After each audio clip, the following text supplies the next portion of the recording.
15 વર્ષથી પાલેજમાં જૂના અને જાણીતા computer, laptop, CCTV camera service, printer repairing તેમજ નવા અને જૂના કોમ્પ્યુટર લે-વેચ કરનાર. એડમિશન ફોર્મ તેમજ તમામ સરકારી ફોર્મ ઓનલાઈન ભરી આપવામાં આવશે. एक पेज माँ के नाम अंतर्गत सार्वजनिक हाईस्कूल कावी शाळा कक्षाए कार्यक्रम हाथ धरવામાં આવ્યો હતો.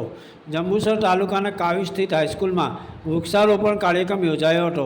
માતા પ્રત્યે પ્રેમ, આદર અને સન્માનના પ્રતીક સ્વરૂપે તેમજ પર્યાવરણ અને પ્રકૃતિની રક્ષા સાથે ગ્લોબલ વોર્મિંગના પડકારોનો સામનો કરવા માટે એક પેજ માँ के नाम 2.0 eco clubs for mission live જન આંદોલન સ્વરૂપે વિસ્તારવા માટે એક પેજ માँ के नाम 2.0 સાર્વજનિક હાઈસ્કૂલ કાવી કાર્યક્રમનું આયોજન કરવામાં આવ્યું હતું.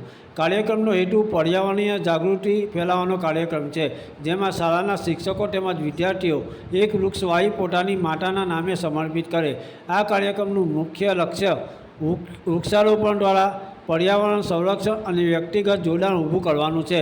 અત્રેની શાળા સાર્વજનિક હાઈસ્કૂલ કાવી ખાતે એક પેજ માँ के नाम કાર્યક્રમની ઉજવણી કરવામાં આવી હતી, જેમાં શાળા સાર્વજનિક હાઈસ્કૂલ કાવીના આચાર્યના માર્ગદર્શન હેઠળ ઇકો ક્લબના કન્વીનર જોલી કાદિર, એનએસએસના ક્લબના કન્વીનર માછી જગદીશ, શાળાના વ્યાયામ શિક્ષક મુદસ્સીર પટેલ, જયા મેડમ તથા બીએડ કોલેજની તાલીમાર્થીઓ અને શાળામાં અભ્યાસ કરતા ધોરણ 9ના વિદ્યાર્થીઓ દ્વારા એક વૃક્ષ માના નામે વાવી અને તેની યોગ્ય જાળવણી ઉછેર કરવાની નૈતિક જવાબદારી ઉપાડી લીધી હતી. યાકુબ પટેલ, ભરૂચ.